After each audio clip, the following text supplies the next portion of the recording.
Alright, so I'm going to talk a little about my laser engraver that I recently purchased. So I purchased my laser engraver from Universal Engraver, and it was about a little under $300. And at first I thought that was a big price because I'm just starting out. But I soon realized that there's a lot of room to use this. There's a lot of different mediums that you could use the engraver on different projects, different little knickknacks and little decorations. So I'm going to talk to you guys a little about that. So the program that I use is called T2 Laser. And when you first download the program, you do have a free trial, which I used for a long time. Every 30 minutes it'll shut out on you, but you're able to register for $40 and it will have unlimited access. So I bought the $40 registration and I'm able to make all my edits, upload files, and control my laser engraver right from the computer. So here I have my HP computer and it's touchscreen, and I also have my mouse hooked up to the bottom. I have it in a good location right at eye level so I don't have to stress my neck at all. I have my keyboard down here and I have a little Duracraft heater right at me because it does get a little cold in the shop. I have plenty of storage to the right here with everything labeled. And here I have a few samples from my laser engraver. So at first, the first thing that I did do was experiment with my logo. You can see with these two pieces of wood, I probably did over 50 different test trials, experimenting with the different power levels, the different speeds of the engraver. So I finally mastered that, and I do have, the thing that I have to do next is make one big piece of wood with every different power level and speed to see what that burn will look like in each setting. So some other stuff that I've done, I engraved a little penguin's logo here. I've done a couple little roses. Here you can see this is the darker one. This was at the higher power. Then we have a medium power and a kind of a lower power. And the way that you could tell between the different power levels is the level of how deep the burn actually goes into the wood. This is a little piece of pine, so it burns pretty easily. So that's the only drawback of the pine. It will burn relatively easy. Here I did a little shark, and then here I did a little map of Greenwood Lake. And you can see this image did not come out too clear. The reason of that is because the image on the computer was so big, and when I tried to shrink it, the letters shrunk and everything, and the detail was not specific enough for the printer.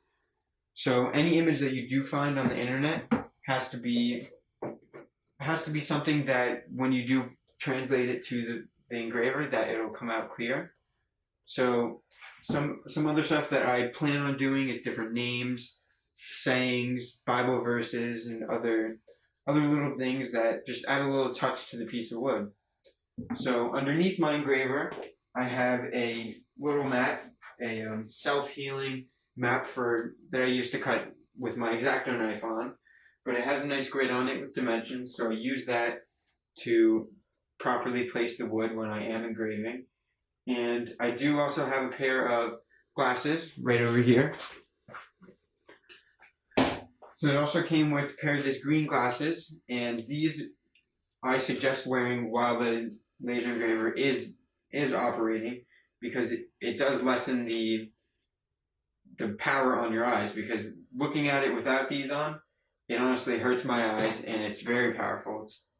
It's not good for the eyes.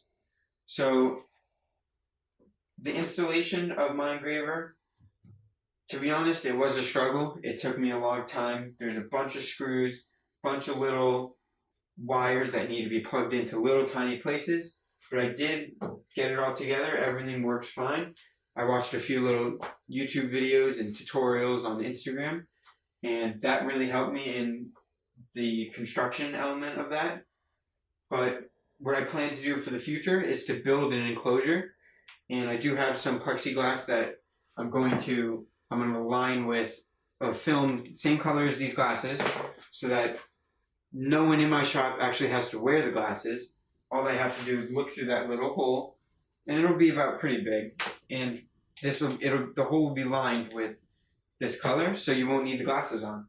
And I'm also going to build a little air duct to transport the air outside of my shop, because when I am burning the pine, it does tend to burn and it will start to smell. So I have experimented with other types of wood. These two little pieces are poplar, which is similar to the pine, but I have experimented with walnut, mahogany, and cherry. So the harder woods tend to burn about the same. The pine really stands alone because it'll just go straight down into the wood, and you'll really get big grooves when you burn them. But it does add a cool smell to it, and it's definitely unique. And another way that how I plan to make my money back on this engraver is when I make a cutting board for someone, I will simply send them like details when they put in their order, is that I could put your name on the cutting board for an extra $10 or so. And if they say yes, they send me what they would like on the cutting board, whether it's a picture of an animal, their name, their friend's name, a little saying, or whatever. So I like to always give my customers the option to have something engraved onto their project that I'm making for them. One, because it's something unique that many other people don't do, and it's good for me because I'll be able to pay back the money that I spent for the engraver. So if you have any questions, please let me know. See you later.